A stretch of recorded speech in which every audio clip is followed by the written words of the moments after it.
J'ai découvert que mon frère jumeau avait mis enceinte ma femme, avec qui je suis mariée depuis 6 ans, en plein milieu de notre fête d'anniversaire de mariage. Je les ai donc affichés devant tout le monde, et je me suis installée pour regarder le karma détruire leur vie.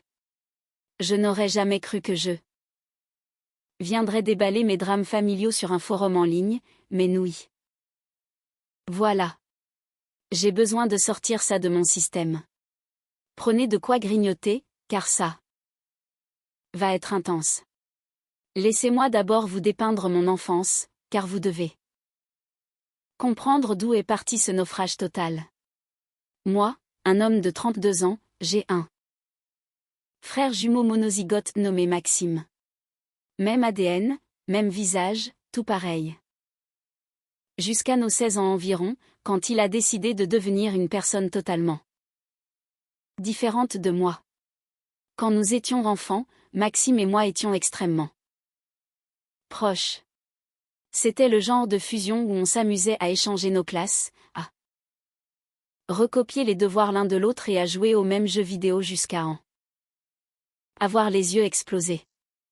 Nous avions ce langage secret qui n'avait de sens que pour nous, rempli de blagues privées et de références nées de toutes ces années passées collés l'un à l'autre. En CE2, on a réussi à convaincre notre maîtresse que j'étais Maxime pendant un mois entier. Elle a fini par lui attribuer ma propre note sur un projet de science. On trouvait ça hilarant à l'époque, mais voilà le problème. Personne ne vous explique ce que ça fait vraiment d'avoir un jumeau. Parfois, l'un de vous évolue pour devenir un être humain fonctionnel, tandis que l'autre stagne dans sa propre toxicité jusqu'à devenir la réplique exacte de votre pire cauchemar. Nos parents étaient un désastre félin pour l'autre. Papa travaillait comme directeur régional des ventes pour un fournisseur de matériel médical, ce qui signifiait qu'il passait 40 heures par semaine à faire de la lèche à ses supérieurs, et les 128 heures restantes à rendre misérable la vie de tous ceux qui l'entouraient. Maman était secrétaire juridique et gagnait plutôt bien sa vie, mais elle n'en voyait jamais la couleur. Parce que mon père contrôlait le moindre centime comme un dictateur gérant ses ressources. La maison où nous avons grandi était un pavillon de lotissement typique de 3 chambres en banlieue lyonnaise, plutôt jolie de l'extérieur. Une pelouse bien tondue, une peinture correcte, toute la façade classique de la classe moyenne. À l'intérieur, c'était une autre histoire. On pouvait sentir le dysfonctionnement dès qu'on franchissait la porte.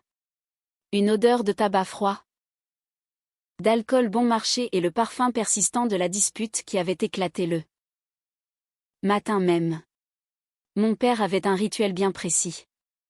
Il rentrait vers 19 heures, ayant déjà 3 verres dans le nez après s'être arrêté dans je ne sais quel bar. Après le boulot. Peu importait que maman ait préparé le dîner. Elle s'esquintait devant la cuisinière pendant 1 heure après sa propre journée de travail, et lui prenait une bouchée avant de commencer à l'attaquer. Ça a le goût de carton, disait-il en repoussant son assiette. Ma mère savait cuisiner, elle. C'est quoi ton excuse? Maman restait assise là et encaissait chaque insulte, chaque remarque rabaissante, chaque comparaison avec sa sainte mère décédée. Depuis 15 ans. On aurait dit qu'elle était d'accord avec lui, qu'elle se sentait vraiment comme l'épouse inutile qu'il décrivait. L'histoire de l'argent était encore pire. Mon père l'avait convaincu, des années auparavant, de verser l'intégralité de ses salaires sur son compte à lui. Il prétendait que c'était plus efficace pour gérer les finances du foyer. En réalité, cela signifiait simplement qu'elle devait lui quémander de l'argent pour les courses, pour l'essence, pour absolument tout. Il l'interrogeait sur la moindre dépense comme si elle le volait. 35 € pour du shampoing et de l'après-shampoing. Cria-t-il en lui agitant le ticket de caisse sous le nez. Tu essaies de nous ruiner ou quoi? Pendant ce temps, il dépensait 200 € par semaine dans des clubs de striptease sans sourciller. Maxime et moi avons vite appris à disparaître dès que notre père rentrait. On s'enfermait dans notre chambre avec la télévision à fond pour couvrir les cris. Je vissais mes écouteurs sur mes oreilles et me perdais dans la musique ou les jeux vidéo, n'importe quoi pour ne pas entendre ce qui se passait dans la cuisine. Maxime, lui, restait allongé sur son lit, le regard vide fixé sur le plafond, avec une expression qui me mettait mal à l'aise. Les pires soirées étaient celles où notre père rentrait complètement ivre-mort. Il s'écroulait dans le salon et on le retrouvait le lendemain matin, portant encore ses vêtements de la veille, puant l'alcool et la transpiration. Maman nettoyait tout le bazar sans dire un mot. Elle lavait ses affaires, désinfectait le canapé et faisait comme si de rien n'était. Mon père se réveillait vers midi, sans aucun souvenir de la veille, et se mettait immédiatement à chercher un coupable pour son mal de crâne. Ce qui me rendait fou, c'était de voir que maman ne se défendait jamais, ne tenait jamais tête, acceptant tout avec cette attitude de martyr, comme si elle méritait chaque reproche. Avec le recul, je comprends qu'elle était en mode survie, mais à l'époque, je ne comprenais pas pourquoi elle ne partait pas, pourquoi elle le laissait la traiter comme sa propriété. Maxime a vu tout cela en grandissant. La même maison, le même père, la même place au premier rang de ce spectacle toxique. Mais d'une manière ou d'une autre, il en a tiré de mauvaises leçons. C'est au lycée que j'ai commencé à remarquer que Maxime ne faisait pas que tester ses limites, il s'installait carrément dans ce mode de vie. Ça a commencé par boire dans les soirées, des trucs d'ado classiques. Puis c'est devenu des verres avant les soirées, puis des verres à la place des soirées. En classe 2 terminale, il arrivait au lycée avec de la vodka dans une bouteille d'eau, comme s'il avait inventé le concept. Les autres ont commencé à prendre leur distance. Personne n'a envie de gérer quelqu'un de complètement ivre à 14 heures un mardi. Maxime a choisi la bouteille. J'ai choisi la sortie. Faisons un bond dans le temps jusqu'à notre année de terminale. J'ai 18 ans. Maxime et moi. Nous parlons à peine. Le mariage de nos parents ne tient plus que par la volonté désespérée de maman de maintenir une illusion de normalité. En novembre de cette année-là, la tante de maman est décédée. Elle a dû prendre la route pour Marseille pour assister aux obsèques, ce qui signifiait nous laisser seuls avec mon père pour le week-end. Nous avions tous les deux des examens importants qui approchaient, nous ne pouvions pas manquer les cours. Je suis rentré de mon bac blanc de mathématiques vers 15 heures. La voiture de mon père était garée devant, ce qui était inhabituel puisqu'il ne rentrait jamais avant 18 heures. La maison était silencieuse quand je suis entré. Trop silencieuse. Pas de télé allumée, pas de bruit de vaisselle. Puis je l'ai entendu. Des cognements rythmés venant de l'étage, la tête de lit qui tapait contre le mur. Et une voix de femme, qui n'était absolument pas celle de maman, émettant des bruits qui m'ont retourné l'estomac. J'ai monté les escaliers 4 à 4. La porte de la chambre parentale était entr'ouverte. Je l'ai poussée en grand, et mon père était là, à moitié déshabillé avec une femme de son bureau, tous deux ivres, en train de s'agiter sur le lit de mes parents, le lit où ma mère dormait chaque nuit. Ils ne m'ont même pas remarqué, bien trop déconnecté pour se soucier d'eux. Quoi que ce soit d'autre que d'eux-mêmes. La femme, une blonde d'une trentaine d'années avec le nom de l'entreprise de mon père tatoué sur la cheville comme une marque de propriété, riait entre deux gémissements. Mon père marmonnait des choses sur le fait qu'elle était tellement mieux que maman s'était laissée aller et que cette femme-là savait vraiment comment le satisfaire. Je suis resté là pendant une trentaine de secondes, à regarder ce naufrage en temps réel. Puis j'ai reculé lentement, j'ai refermé la porte et je suis descendu. Attendre Maxime. Il est arrivé 1 heure plus tard. Je l'ai intercepté dans l'allée avant même qu'il ne descende de sa voiture. Il faut qu'on parle, ai-je dit. Je lui ai tout raconté. J'ai décrit ce que j'avais vu. Comment notre père avait amené cette femme chez nous, dans le lit de maman, et la trompait de la manière la plus irrespectueuse qui soit. La réaction de Maxime n'a été ni le choc ni la colère, mais une culpabilité fuyante et tordue. Tu le savais déjà. Ai-je lâché, glacial. Il a soupiré. Je les ai surpris il y a quelques mois. Au bureau après les heures de fermeture. Mon sang n'a fait qu'un tour. Et tu as juste fermé les yeux? Qu'est-ce que tu voulais que je fasse?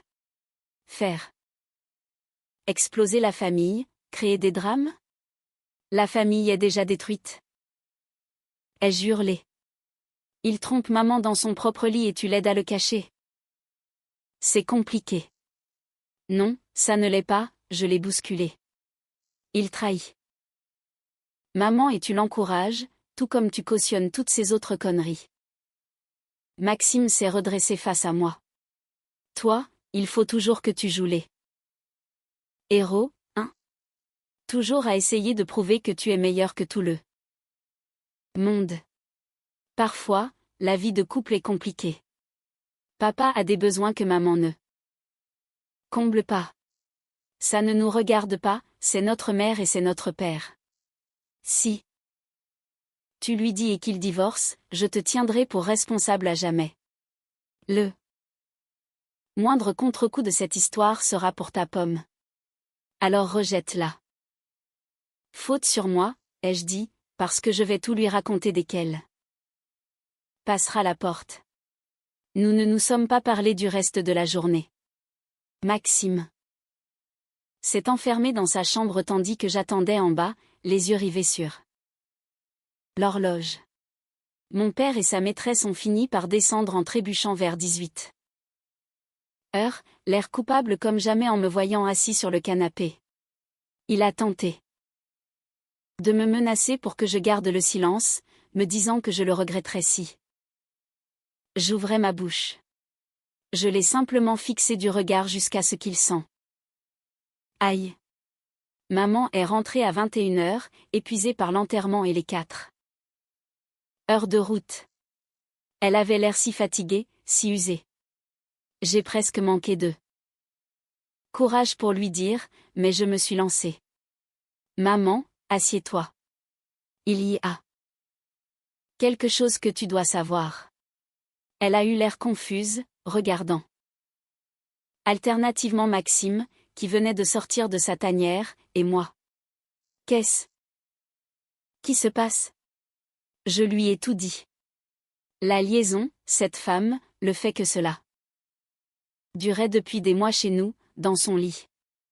Maxime a essayé d'intervenir, de prétendre que j'exagérais, mais j'ai continué à parler plus fort que lui. Mon père est entré pile au milieu de mes explications. Il a d'abord essayé de nier, affirmant que je mentais pour semer la zizanie, mais le visage de maman m'a montré qu'elle savait déjà.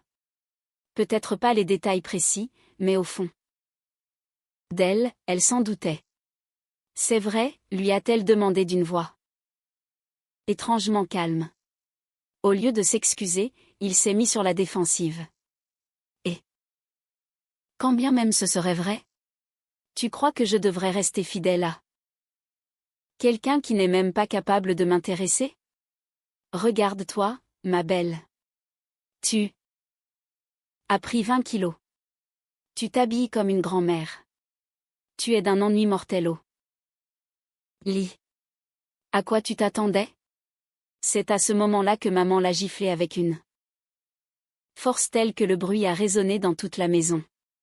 Mon père a reculé, plus sous le choc que sous la douleur physique, portant la main à sa joue qui rougissait. C'est terminé, a dit maman d'une voix basse. Les garçons, préparez vos affaires. On s'en va. Je me dirigeais déjà vers ma chambre quand j'ai remarqué que Maxime ne me suivait pas. Maxime, on y va, ai-je dit. Il a regardé notre père, puis notre mère, puis à nouveau notre père, et a scellé notre destin à jamais. Je reste avec papa. Le visage de maman s'est décomposé. Maxime, mon chéri, s'il te plaît. Non, a-t-il dit fermement. Je ne pars pas parce que tu ne supportes pas la réalité. Papa a besoin de quelqu'un ici et ce n'est pas moi qui vais l'abandonner pour une histoire de drame familial. Il m'a trompé, a dit maman, la voix brisée. Dans notre lit. Ouais, enfin, si tu avais pris soin de toi, il n'aurait peut-être pas eu besoin d'aller voir ailleurs, a répliqué Maxime avec une absence totale d'émotion. On ne peut pas vraiment lui en vouloir. Je n'ai pas réfléchi, je me suis jetée sur lui. On a traversé la table basse, les coups de poing pleuvant de part et d'autre. Je lui ai mis 3 bons coups avant que maman ne hurle pour qu'on arrête. On s'est séparés, tous deux saignant des lèvres, respirant bruyamment. Prends tes affaires et dégage, a craché Maxime. En postillonnant du sang sur le tapis. Vous deux, barrez-vous. C'est ce que nous avons fait. Maman et moi avons emballé ce que nous pouvions dans des sacs de sport et des sacs poubelles. Nous avons chargé sa voiture et sommes partis. Mon père est resté sur le pas de la porte à hurler que nous abandonnions la famille, que nous le regretterions, et que maman reviendrait en rampant. Lorsqu'elle réaliserait qu'elle ne pouvait pas s'en sortir seule. Maxime se tenait à côté de lui, et pendant une fraction de seconde, j'ai vu le doute traverser son visage, mais il est resté. Et c'était tout. Nous avons vécu dans un motel bon marché pendant 3 semaines le temps que maman décide de notre prochain mouvement. Il s'est avéré que sa tante lui avait laissé 15 000 € dans son testament. Ce n'était pas une fortune, mais c'était suffisant pour repartir de zéro. Elle a ouvert son propre compte bancaire pour la première fois de sa vie d'adulte. Elle nous a trouvé un appartement de 2 chambres correct à l'autre bout de la ville et a demandé le divorce. La procédure a duré 10 mois et a été particulièrement éprouvante. Mon père s'est battu pour garder le moindre centime, mais les tribunaux n'ont pas été de son côté.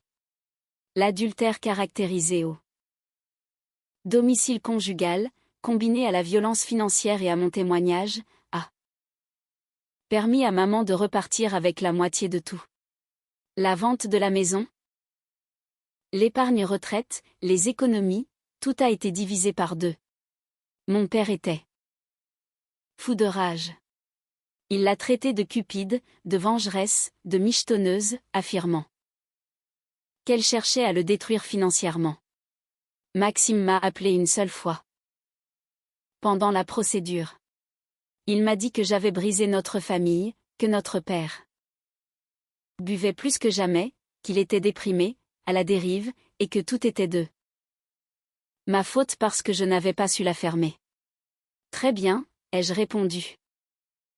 Avant de raccrocher. Nous ne nous sommes pas parlé pendant 7 ans. L'université a été ma page blanche. J'ai intégré l'université de Lyon avec une bourse d'études correcte. J'ai emménagé dans une résidence étudiante et me suis Donner à fond pour tout recommencer. Maman s'en sortait très bien elle aussi. Elle a été promue responsable d'agence dans le cabinet d'avocats où elle travaillait. Elle a déménagé dans un endroit plus agréable et a commencé à profiter de sa vie pour la première fois depuis des décennies. C'est là que j'ai rencontré Camille. Elle était dans mon cours de biologie. Elle s'asseyait toujours au 3e rang avec ses cheveux relevés en ce chignon décoiffé qui lui allait si bien. Je ne suis pas le plus doué en relations sociales. Grandir en regardant mon père maltraiter ma mère ne m'a pas vraiment donné le mode d'emploi pour construire un couple sain, mais quelque chose chez Camille m'a donné envie d'essayer. Je l'ai invitée à prendre un café après un examen. Elle a accepté. Nous avons fini par discuter pendant 6 heures sans presque toucher à nos cahiers. Elle m'a parlé de son enfance à Nantes, de son rêve de devenir conseillère d'orientation, de sa passion pour la randonnée et la nature. Je lui ai raconté la plupart de mes histoires, bien que j'ai occulté le lourd passif familial jusqu'au 4e rendez-vous. Quand je me suis enfin confiée sur mon père, Maxime et tout le reste, Camille n'a pas fui. Elle a écouté, a posé des questions pertinentes et m'a dit que j'avais pris la bonne décision en protégeant ma mère. Nous sommes sortis ensemble pendant 3 ans, avons emménagé ensemble après l'obtention de nos diplômes, et nous nous sommes mariés. 1 an plus tard à la mairie, en présence de maman et de quelques amis très proches. Pas de grand mariage. Aucun de nous deux ne voulait de ce stress. Nous avons simplement signé les papiers, dîné dans un bon restaurant et profité de notre journée. J'ai trouvé un poste d'administrateur de base de données pour une entreprise de la tech installée à Limonest. Camille a été embauchée comme conseillère dans une école primaire. Nous avons acheté une petite maison de 3 chambres à mes yeux, adopté un berger allemand nommé Lascaux, et nous sommes installés dans notre rêve de banlieue. Maxime n'était nulle part dans tout cela. J'avais de ses nouvelles de temps en temps par des proches. Il travaillait sur des chantiers de construction, vivait toujours chez notre père, et enchaînait les relations éphémères avec des filles différentes tous les quelques mois. Maman essayait de maintenir un lien avec lui, l'invitant pour les fêtes, mais il trouvait toujours des excuses pour ne pas venir. Les rares fois où il se présentait, cela se terminait en dispute hurlante en moins d'1 heure. Puis, notre père est mort. Une crise cardiaque à 59 ans. On l'a retrouvé mort sur son canapé, une bouteille de gnôle vide au sol. Le médecin a déclaré que son foie était complètement détruit. Honnêtement, c'était un miracle qu'il ait tenu aussi longtemps. Maman a insisté pour aller à l'enterrement. C'était quand même ton père, disait-elle, comme si cela justifiait tout. Finalement, j'y suis allée. Pour elle. J'ai enfilé un costume noir que je détestais. Je me suis tenue au fond de l'église pendant que des parents éloignés que je connaissais à peine faisaient des discours sur le type formidable qu'était mon père. C'est fascinant de voir à quel point la mémoire s'embellit une fois que les gens sont morts. Maxime m'a repéré immédiatement. Il se tenait près du cercueil, les yeux rougis. Déjà ivre à 14 heures alors que la cérémonie n'avait même pas commencé. Il s'est frayé un chemin à travers la foule et s'est planté juste devant moi. Tu as du culot de te pointer ici, a-t-il bafouillé en me pointant un doigt accusateur. Sur le torse. Après ce que tu as fait. C'est toi qui l'as tué, tu le sais ça? Tout le stress du divorce, le fait de lui avoir pris son argent, c'est de ta faute. C'est à cause de toi s'il est mort. Les gens commençaient à regarder. Camille m'a pris par le bras pour m'éloigner, mais je n'ai pas bougé. Je n'ai tué personne, ai-je répondu calmement. Il s'est tué tout seul, bouteille.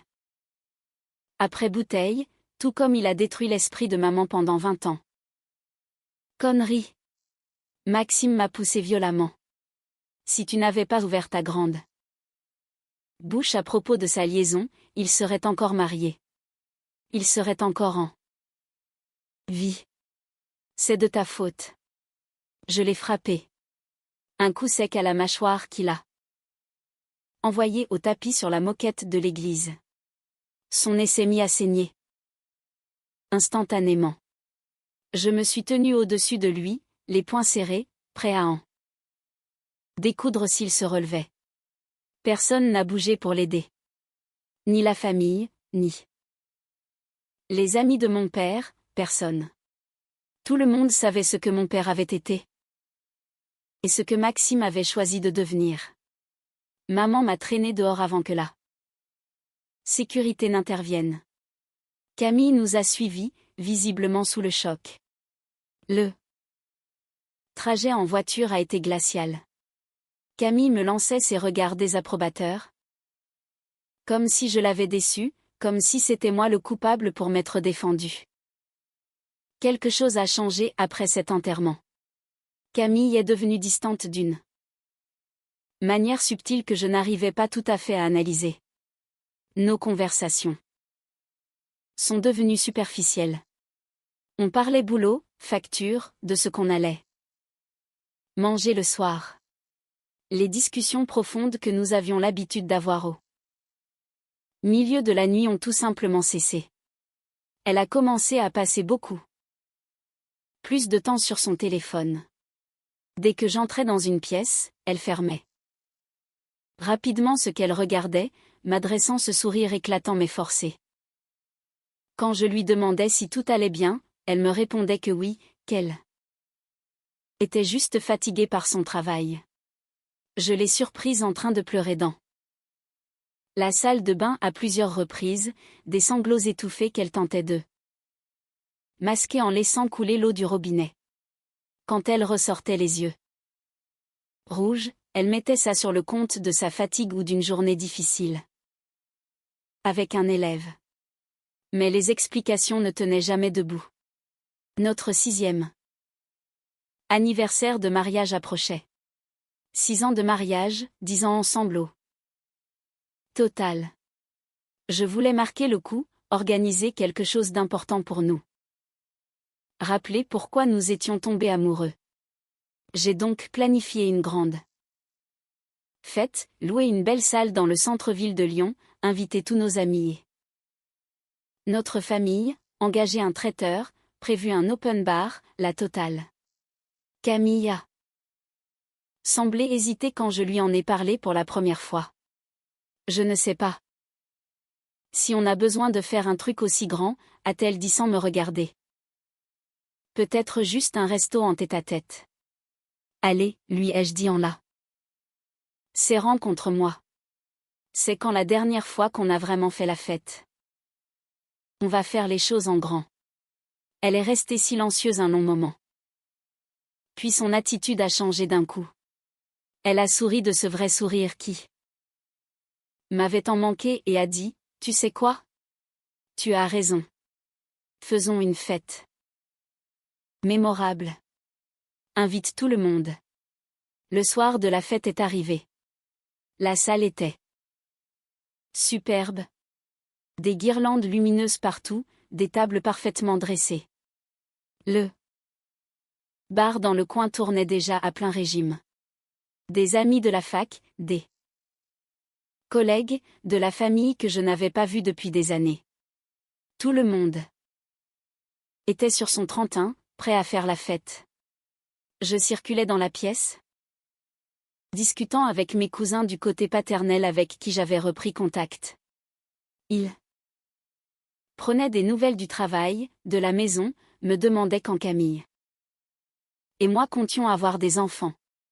Des discussions classiques de soirée. C'est alors que je l'ai vu franchir la porte. Maxime. Je me suis figée en pleine Discussion avec mon cousin Thomas, manquant de lâcher mon verre. Maxime était là, vêtu de sa tenue habituelle de chantier. Jean déchiré, chemise de bûcheron. En flanelle, chaussures de sécurité. Camille était à l'autre bout de la pièce. Et dès qu'elle l'a aperçu, son visage s'est illuminé d'une manière que je n'avais pas vue depuis des mois. Je les ai observés, je ne pouvais pas m'en empêcher. La façon dont elle a effleuré son bras en le saluant, ses doigts s'attardant une seconde de trop. La façon dont il s'est penché pour lui murmurer quelque chose à l'oreille qui l'a fait rire, rire de bon cœur en jetant sa tête en arrière. La façon dont ils se tenaient l'un en face de l'autre, les corps inclinés comme s'ils étaient les deux seules personnes dans la pièce. Mon estomac s'est noué. Je me suis dirigée vers eux, esquivant les groupes d'invités. Ils ne m'ont pas vu arriver, bien trop absorbés par leur conversation. Camille avait sa main posée sur le torse de Maxime. Lui avait la sienne posée au bas de son dos. Trop complice. Trop intime. Maxime, ai-je dit d'une voix monocorde. Je ne savais pas que tu venais. Camille a sursauté comme si je l'avais prise sur le fait. Oh, je voulais te le dire. Je l'ai croisé au supermarché il y a quelques semaines et je me suis dit que ce serait sympa. C'est la famille, après tout, non? Bien sûr, ai-je répondu en les dévisageant tous les deux. La famille. Quelque chose clochait. L'ambiance. Entre eux, la culpabilité gravée sur le visage de Camille. La manière dont Maxime évitait mon regard tout en affichant ce petit sourire narquois au coin des lèvres. Je dois aller chercher un truc dans la voiture, a dit Camille. Rapidement. Maxime, tu peux m'aider? Les sacs de cadeaux pour les invités sont un peu lourds. Je vais t'aider, ai-je proposé. Non, c'est bon. Reste avec tes invités. Je t'accompagne, ai-je répété, plus fermement. Cette fois, nous avons tous les trois marché vers le parking dans un silence pesant. Camille meublait nerveusement en parlant de la fête, du monde qu'il y avait, de la déco. Maxime restait silencieux, les mains enfoncées dans ses poches. Le téléphone de Camille était posé sur le siège passager de sa voiture. Lorsqu'elle a ouvert la portière, l'écran était allumé, affichant une notification de message de « Max ». L'aperçu en disait bien assez long, j'ai trop hâte de l'annoncer à tout le monde ce soir. On aurait dû faire ça depuis des mois. Mon sang s'est glacé. J'ai attrapé le téléphone avant que Camille ne puisse réagir. Et elle a tenté de me le reprendre, mais j'avais déjà déverrouillé l'écran, ouvrant la discussion. Des mois de messages. Des centaines. Tu me manques. Hier soir c'était incroyable. Il travaille tard ce soir, viens. Des photos que j'aurais préféré ne jamais voir. Des rendez-vous planifiés. Des plaintes à mon sujet, me décrivant comme ennuyeux. Distant, disant que Maxime la comprenait d'une manière dont je serais toujours incapable. Et puis, un message datant d'il y a 3 jours, j'ai fait le test. Ce matin. Positif, on va avoir un bébé. J'ai levé les yeux de l'écran. Camille pleurait, secouant la tête. Maxime avait ce même visage coupable que lorsque nous étions gamins et que nous nous faisions pincer à faire une bêtise. Depuis combien de temps?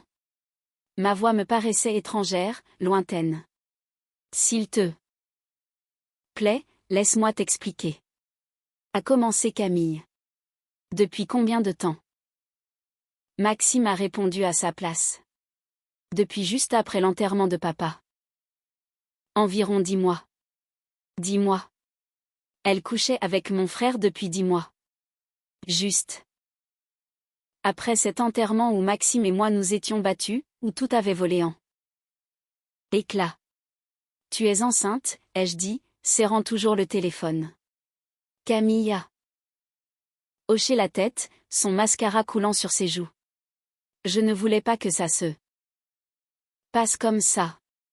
Après l'enterrement, j'étais tellement troublée par toute cette violence, et Maxime est venu s'excuser pour tout. On a commencé à parler, et puis c'est arrivé, et je suis tombée amoureuse de lui. Et vous pensiez l'annoncer ce soir, lors de notre fête d'anniversaire? J'ai brandi le téléphone. On aurait dû faire ça depuis des mois. On voulait que tout le monde le sache, a dit Maxime avec ce ton arrogant qui le caractérisait. On pensait que ce serait plus simple de crever l'abcès devant tout le monde ici. On s'est dit que tu serais obligé de rester poli devant la famille. J'ai eu un rire nerveux. Je n'ai pas pu m'en empêcher. Le son était sec et discordant. Vous pensiez vraiment que j'allais sourire et acquiescer pendant que vous annonciez à tout le monde que vous couchez ensemble et qu'elle porte ton enfant? Le jour de notre anniversaire de mariage? On pensait que tu serais assez mûr pour le gérer, a murmuré Camille. Tout le monde te respecte. Si tu nous donnais ta bénédiction, les autres l'accepteraient. On pourrait tous passer à autre chose. L'audace de ces deux-là était tout simplement sans limite. Rentrez, leur ai-je ordonné. On va tout de suite dans la petite pièce à côté des cuisines. Ils m'ont suivi. Camille pleurait toujours, essayant de m'attraper le bras, s'excusant à répétition. Maxime marchait la tête basse, mais je le sentais sur ses gardes, prêt à en venir aux mains. La pièce de réserve était petite, encombrée de chaises empilées et de nappes de rechange. J'ai verrouillé la porte derrière nous. Voilà ce qui va se passer, ai-je dit. D'une voix d'un calme effrayant. Vous allez rester planté là sans dire un mot. Ensuite, nous allons retourner dans la salle, et je vais expliquer à tout le monde exactement ce que vous faites derrière mon dos depuis 10 mois, et vous allez assumer. S'il te plaît, non, a supplié Camille. S'il te plaît, on peut régler ça en privé. Vous vouliez que tout le monde soit au courant, non? Ai-je répliqué. Alors tout le monde va le savoir. Mais selon mes règles. Maxime a fait un pas vers moi. Tu n'as pas besoin de rendre ça sordide. C'est vous qui avez rendu ça sordide il y a 10 mois en couchant avec ma femme. J'aurais pu le frapper. J'en crevais d'envie. Mes poings étaient serrés à m'en blanchir les articulations, mais je ne voulais pas lui donner la satisfaction de me voir perdre le contrôle. Pas encore.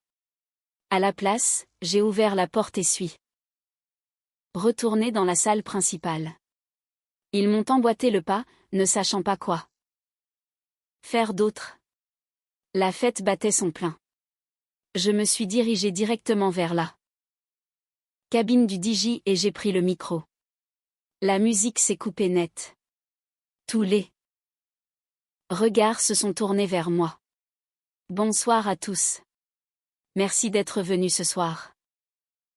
Ai-je commencé, ma voix résonnant dans les haut-parleurs. Camille et Maxime venaient de sortir du couloir. J'ai vu le visage de Camille se décomposer. Lorsqu'elle a compris ce que j'allais faire. Je sais que nous sommes réunis pour fêter nos 6 ans de mariage, mais je viens d'apprendre une nouvelle particulièrement intéressante que j'ai pensé utile de partager avec vous. 1. Silence de mort s'est installé dans la pièce. Tout le monde me fixait. Il se trouve que ma femme, Camille, couche avec mon frère jumeau Maxime depuis 10 mois. Apparemment, ça a commencé juste après l'enterrement de mon père, et elle attend aujourd'hui un enfant de lui. J'ai pointé le doigt vers l'endroit où il se tenait, pétrifié près de l'entrée. Ils sont juste là-bas, si vous voulez les féliciter. Ils comptaient vous l'annoncer eux-mêmes ce soir, alors j'ai pensé leur épargner cette peine. Un instant de flottement, puis le chaos. Mon cousin Thomas a été le premier à réagir. C'est une blague? Quelqu'un d'autre a crié, mais c'est la femme de ton frère. La salle a explosé. Pas de félicitations, mais un dégoût généralisé. Les invités ont encerclé Maxime et Camille, leur hurlant dessus. Tous les noms d'oiseaux y sont passés. Briseur de ménage, traître, moins que rien. La copie conforme de ton père, a lancé un oncle. Quelqu'un a jeté son verre, le liquide éclaboussant le visage de Maxime. Camille tentait de s'expliquer, les mains levées, la voix tremblante. On est tombés amoureux. On ne choisit pas de qui on tombe amoureux. On voulait vous le dire. Pourquoi? A crié une amie en retour. Tu croyais qu'on allait t'applaudir pour avoir trompé ton mari avec son propre jumeau? C'est de la folie. Vous devriez avoir honte tous les deux. Maman et moi sommes partis ensemble. Camille m'a appelé 43 fois cette nuit-là, me laissant des messages vocaux oscillant entre les excuses éplorées et les exigences pour que je rectifie la situation qu'elle avait elle-même provoquée. J'ai tout effacé sans écouter plus de 5 secondes. Le lendemain matin, j'ai contacté un avocat spécialisé dans les divorces. À midi, j'avais fait changer toutes les serrures de la maison. L'après-midi, je lui ai envoyé un message, tu as une semaine pour récupérer tes affaires. Passé ce délai, tout sera sur le trottoir. Elle a tenté de négocier, arguant qu'elle était enceinte, qu'elle avait besoin de temps. Je lui ai répondu qu'elle aurait dû y penser avant de s'envoyer en l'air avec mon frère pendant 10 mois. Le divorce a été prononcé rapidement.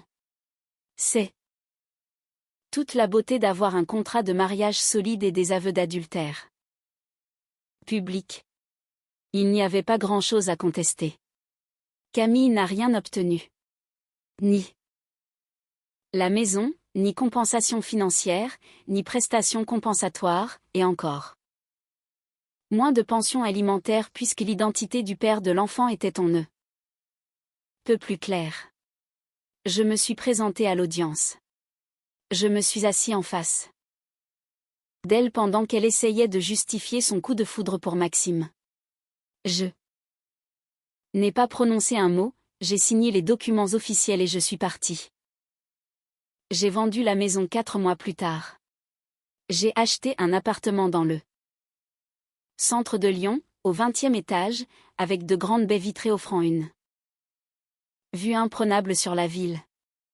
Lascaux est venu avec moi, évidemment, il n'était pas question que je laisse mon chien derrière moi. Je me suis mis sérieusement au sport, en commençant le jiu-jitsu brésilien parce que j'avais besoin d'un exutoire pour évacuer tout cela. J'ai eu quelques rendez-vous amoureux, mais rien de sérieux. Les échos de la famille me parvenaient de temps à autre. Camille avait accouché d'une petite fille. Il s'était installé dans un petit appartement exigu à Givors parce que le salaire de Maxime sur les chantiers suffisait à peine à payer le loyer. Camille avait dû reprendre le travail seulement 6 semaines après l'accouchement parce que Maxime dépensait la moitié de sa paye dans des bars de nuit. Il était en train de devenir la copie conforme de notre père. Maxime avait essayé d'emprunter de l'argent à tous les membres de la famille qui acceptait encore de décrocher ses appels. Personne ne lui a prêté le moindre centime. Il avait brûlé tous les ponts. Maman lui avait complètement coupé les vivres. De mon côté, je me concentrais sur ma reconstruction. J'ai obtenu une promotion au travail. J'ai acheté un second appartement en guise d'investissement locatif. J'ai commencé à fréquenter quelqu'un sans pression, une architecte nommée Élise qui avait la tête sur les épaules. Ma vie était agréable, stable. Je ne me réveillais plus avec cette boule d'angoisse au ventre. Puis, environ 2 ans après la finalisation du divorce, Maxime s'est présenté dans mon immeuble. D'une manière ou d'une autre, il a réussi à faire croire au gardien qu'il était moi. Le coup du jumeau a fonctionné avec le nouveau réceptionniste. Je l'ai trouvé qui m'attendait devant ma porte en rentrant du travail. Il avait une mine affreuse. Mal rasé, les vêtements sales, les yeux injectés de sang, l'air désespéré. « Il faut que je te parle », a-t-il dit. J'ai essayé de l'ignorer pour entrer chez moi. « Non, s'il te plaît. » Il m'a attrapé le bras. « Juste 5 minutes. Je t'en supplie. » Entendre ce mot, supplier, venant de sa bouche m'a fait marquer un temps d'arrêt. J'ai ouvert ma porte, mais je ne l'ai pas invité à entrer. Je suis resté sur le seuil, les bras croisés. « Parle. »« On est ruiné, » a-t-il dit. La voix brisée. Complètement à sec. J'ai été licencié il y a 2 mois. On a 4 mois de retard de loyer. On a reçu un avis d'expulsion. La petite est malade depuis 3 semaines, elle n'arrête pas de tousser. Elle refuse de manger. Camille l'a emmenée une fois aux urgences, mais on ne peut pas payer les soins de suivi. Il pense que c'est peut-être une pneumonie. Je l'ai simplement dévisagé. J'ai besoin d'argent, a-t-il poursuivi. 5 000. Peut-être 10 000 euros, juste pour régler les retards de loyer et ramener la petite chez le médecin. La famille de Camille refuse de nous aider. Maman nous a bloqués partout. J'ai demandé à tout le monde. Tu es la dernière personne vers qui je peux me tourner. Et tu as sérieusement cru que j'allais t'aider? Tu es mon frère. J'étais ton frère, ai-je rectifié. Au passé. Tu as couché avec ma femme, tu l'as mise enceinte, tu m'as humilié publiquement et maintenant tu viens me demander un prêt? Je te rembourserai, a-t-il promis, désespéré. Je le jure.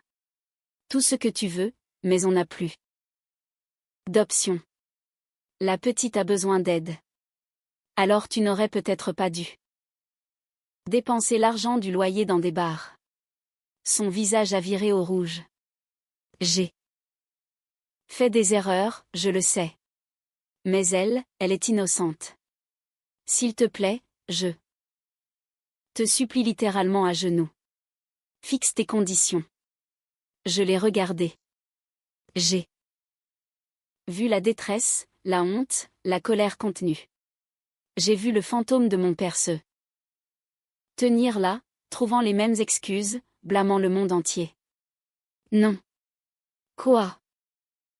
Débrouille-toi tout seul. Elle a peut-être une pneumonie.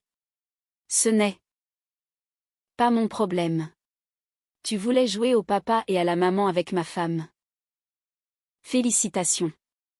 Maintenant, gère les conséquences comme un adulte au lieu de courir après les autres pour qu'ils réparent tes conneries. Tu es un monstre. A-t-il hurlé. C'est ta nièce. C'est un bébé, elle est malade, et tu vas juste la laisser souffrir? Je vais la laisser souffrir parce que son père est un alcoolique qui préfère boire plutôt que de lui payer ses médicaments. Dégage de devant ma porte avant que j'appelle la sécurité. S'il te plaît. A-t-il tenté une dernière fois? Je regrette tout. J'ai eu tort. J'ai tout gâché. Je sais que je ne mérite pas ton aide, mais elle, si. Juste cette fois. Je suis rentrée chez moi et je lui ai fermé la porte au nez. Je l'ai entendu frapper pendant encore une minute avant que le bruit de ses pas ne s'estompe. Je suis restée immobile, ressassant ses paroles. Un bébé potentiellement atteint de pneumonie, des parents incapables de payer des soins médicaux, et Maxime qui avouait avoir bu l'argent du loyer. Le lendemain matin, j'ai appelé mon cousin. Thomas. Salut, tu habites toujours près de chez Maxime et Camille, ai-je demandé. Oui, pourquoi? J'ai besoin que tu me dises ce que tu as vu. Là-bas. Sois honnête. Thomas a marqué un temps d'arrêt. C'est moche, vieux. Je les ai croisés au supermarché la semaine dernière. La petite avait vraiment mauvaise mine, le nez qui coule, une toux affreuse. Camille avait l'air de ne pas avoir dormi depuis des semaines.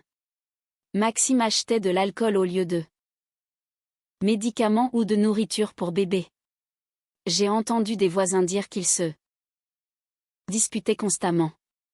Le bébé pleure à toute heure. Je suis pas mal sûre que Maxime est plus souvent ivre que sobre. J'ai serré les dents. C'est insalubre chez eux? Je ne suis pas entrée, mais je les ai vus dans le couloir. Ça sent le moisi et le tabac froid. Maxime laisse des bouteilles vides devant sa porte. Les voisins se sont plaints plusieurs fois au propriétaire. C'était tout ce que j'avais besoin de savoir. J'ai contacté l'aide sociale à l'enfance dès le lendemain. Je leur ai donné l'adresse, décrit ce que j'avais appris. Des parents en retard de loyer, un père souffrant d'un problème d'addiction sévère, un bébé malade privé de soins médicaux. Je me suis présentée comme un membre de la famille inquiet, informé que l'enfant vivait dans des conditions dangereuses. L'interlocutrice a pris note de tous les détails et m'a assuré qu'une enquête sociale serait menée rapidement. J'ai raccroché avec un sentiment mitigé. Une partie de moi savait que je faisais cela pour protéger un enfant innocent. L'autre savait que cela allait achever de les détruire. Les deux étaient sans doute vrais. 3 semaines plus tard, Maxime a réapparu à mon immeuble. Il avait réussi à berner un autre agent de sécurité. Il a tambouriné à ma porte à 7 heures du matin un samedi. Quand j'ai ouvert, il avait l'air encore plus pitoyable. Mal rasé, sale, les yeux injectés de sang, dégageant une odeur de alcool rassis et de tabac. Toujours ivre ou en pleine redescente, difficile à dire. C'est toi qui as appelé les services sociaux? A-t-il lancé. Ce n'était même pas une question. Oui, c'est moi. Son visage s'est empourpré de colère. Ils l'ont embarqué. Ils ont pris notre fille. Ils ont dit que l'appartement était insalubre, que j'étais sous l'emprise de l'alcool pendant leur visite, et que Camille n'avait aucune preuve qu'elle l'avait emmenée chez le médecin. Très bien, ai-je répondu froidement. Oh. Moins, elle va enfin recevoir les soins dont elle a besoin. Tu as détruit ma famille. S'est-il mis à hurler, me postillonnant au visage, son haleine chargée d'alcool m'agressant les narines. Elle est partie. Ils disent qu'on doit suivre des programmes de désintoxication et d'aide à la parentalité avant d'avoir de simples visites médiatisées. Tu as détruit ta propre famille le jour où tu as couché avec ma femme, ai-je répliqué. Je me suis simplement assuré qu'un enfant innocent ne paie pas pour tes addictions. Il a tenté de me bousculer pour s'introduire chez moi. C'est là que mes mois de jiu-jitsu ont Payé. J'ai saisi son bras, pivoté mes hanches, et je l'ai envoyé au sol dans le couloir, sans grande délicatesse. Nous avons tous les deux trébuché, je me suis cogné le coude contre le chambranle de la porte et lui est tombé lourdement. Il est resté au sol un instant, hébété, puis il s'est mis à pleurer. Pas un rire nerveux, de vraies larmes de détresse. Je suis désolé, a-t-il octé, la voix tremblante. Je suis tellement désolé pour tout. Pour Camille, pour la petite, pour l'enterrement de papa. J'ai eu tort sur toute la ligne. J'ai détruit ta vie et j'ai détruit la mienne, et je ne peux rien réparer. Je le sais. Maintenant. Je sais que j'ai tout foiré. Je l'ai simplement regardé, affalé. Sur le sol de mon couloir, ivre à 7 heures du matin, pleurant sur les conséquences de ses propres actes. Tu pues l'alcool, Maxime. Je sais. A-t-il sangloté. Je sais. Je n'arrive pas à arrêter. J'essaie, mais je n'y arrive pas. Je suis exactement comme lui, comme papa. Et maintenant j'ai tout perdu, comme lui. S'il te plaît, pars de mon immeuble. Il m'a regardé avec ses yeux injectés de sang. J'ai besoin d'aide. De la vraie aide. Je vais faire une cure, je vais suivre les cours. S'il te plaît, aide-moi. Non, ai-je répondu. Tu as eu l'occasion de changer avant de tout perdre. Débrouille-toi. Tout seul. Il a fini par se relever et s'en aller. J'ai appelé la sécurité de l'immeuble pour m'assurer qu'on consigne par écrit l'interdiction définitive de le laisser monter. J'ai appris par Thomas dans les mois qui ont suivi que Camille était retournée vivre à Nantes.